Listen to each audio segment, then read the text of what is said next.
तो बाबर ने भारत में क्या किया था, स्थापना कर ली थी बाबर। अब बाबर पानीपत के युद्ध में 1526 में इब्राहिम लोदी ने पराजित करी दी। अब पराजित करने के बाद में उसका मुख्य जो व्यक्ति था, विरोधी था, वो विरोधी कौन, विरोधी था राणा सांगा।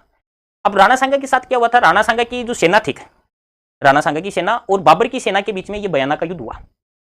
अब बयाना का युद्ध में राणा सांगा की सेना ने बाबर की सेना को इतने भयंकर तरीके से मारा, भाई साहब इतने भयंकर तरीके से मारा कि इन्होंने, मुगलों ने, जो मुस्लिम थे उस समय सेनापति, उन्होंने सौगंध खाई, हे अल्लाह अब की बार बचा दे, आगे से तो कभी राजपूतों के साथ युद्ध लड़ेंगे नहीं।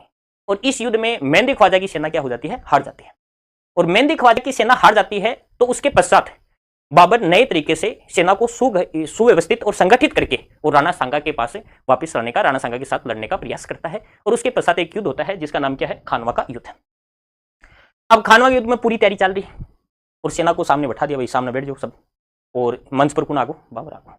और बाबर आगे बोले कि सैनिकों हम एक नया युद्ध लड़ने जा रहे हैं।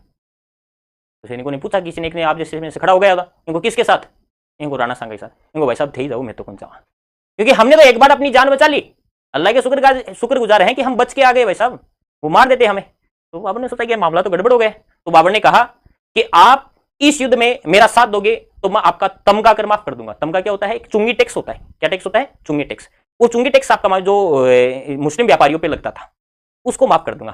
तो एक दोबारा आप जैसा कोई खड़ा हुआ, भाई साहब मेरी बात सुनो एक बार, वो क्या बात है तेरी, इनको आप टैक्स तभी माफ करोगे तब हम आपके साथ चलेंगे। हाँ इनको ये बात है, इनको हम साथ में जाएंगे, वो राक्षस बैठा है, वो राक्षस हमें मार देगा। वो राक्षस कौन है, इनको राणा सांगा, वो हमें मार देगा। अब राक्षस से बोलना नहीं चाहिए, ऐसा वीर योद्धा था, लेकिन उन्होंने कहा कि वो हमें मार देगा। तो हमें मार देगा तो उसने, बाबर ने सोचा मामला गड़बड़ है, और बाद मार देगा तो हम काहे का टैक्स देंगे तुमको। तो फिर बाबर ने कहा कि मैं आज के बाद शराब नहीं पीऊंगा, शराब के पहले वाले तुड़वा दिए। तो दूसरा खड़ा हुआ, कौन, शाहरुख खड़ा हुआ। शाहरुख खड़ा हो गया, भाई साहब बाबर साहब मेरी बात सुनो। इनको क्या बात है, इनको अभी भी हमें साथ में जाना पड़ेगा। अब साथ में हम मारे गए तो तेरे को देखने आएंगे तू दारू पी रहा है कि नहीं पी रहा है। और जो काम नॉर्मल बातों से नहीं होता उसके बाद में वो धर्म से होता है। तब बाबर ने कहा, हे सैनिकों आप मेरा इस युद्ध में साथ दोगे, ये कोई साधारण युद्ध नहीं है, ये धर्म युद्ध है। इस युद्ध में मेरा साथ दोगे, मेरे साथ लड़ोगे, और तुम जीतोगे तो गाजी कहलाओगे, और इस युद्ध में तुम हारोगे तो क्या कहलाओगे, काफिर कहलाओगे। और इसलिए सेना संगठित हुई, और सेना संगठित होकर खानवा के मैदान में पहुंची। और उधर से राणा सांगा की सेना, राणा सांगा ने भी तैयारी कर ली थी, तैयारी में थोड़ा लेट कर दिया था। राणा सांगा ने भी तैयारी की, व्हाट्सएप ग्रुप बनाया पाती परवन के नाम से, और पाती परवन के नाम से जो पेड़ा चावल देना है वो सभी को भेजा।